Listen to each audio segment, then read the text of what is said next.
Edduka zambwa ogende wali erugogo na osobole okuganyulwa mu mwoleso gw'ebyenjigiriza ogwo. Gavumenti ekyakalambidde nti yakuja ku balimi n'ebibiina tractors nga kinaakakasibwa nti tezikozesebwa birungi. Bino bituukiddwako ku mukolo ogw'okutongoza tractor abiri mu kwaga ezaweebwayo President w'eggwanga lino General Yoweri Kaguta Museveni.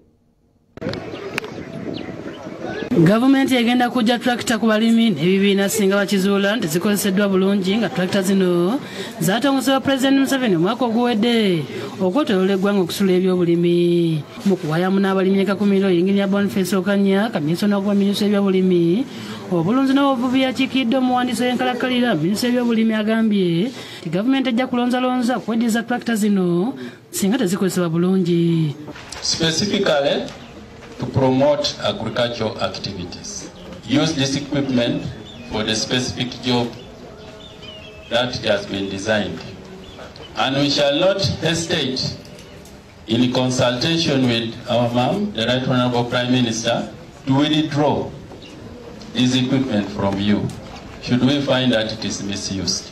Okanya agambye nti gavumenti ejja kukola tractor zino service mu ssaawa 10 ezisooka naye n'alabula baziganyuddwamu bakomye okweyambisa bamakanika ab'omu kitundu. Don't invite any mechanic to tamper with the tractors.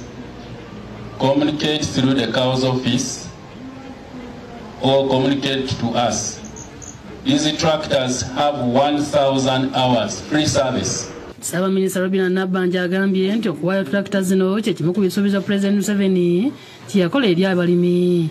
I want to take this opportunity to thank the Ministry of Agriculture for fulfilling His Excellency's promise to the farmers in this region.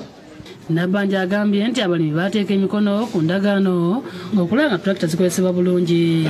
But thank you, Right Honorable Prime Minister, the Ministry of Agriculture, for promoting agriculture mechanization, for increased and improved production.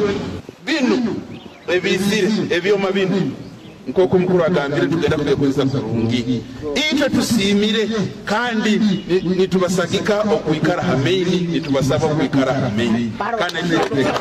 Ekitundu ekisooka ekya tractor 16 zaagabiddwa mu disitulikiti okuli Masindi, Hoima, Kakumiro, Kagadi, Kyenjojo, Kyegeegwa ne Mubende. Mu ngeri y'emu Minisita waddeyo obutebe 12 ne kompyuta ssaako printer era ekitebe kya NRM Kakumiro. When the leaders of NRM have a meeting is when we shall be using these chairs.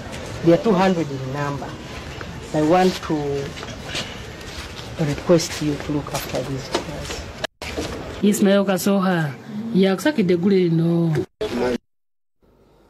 14 zizakayita kwemu yakawungeezi zigenda kuwumulamu katono komona ekitundu kyaffe ekyokubiri toba.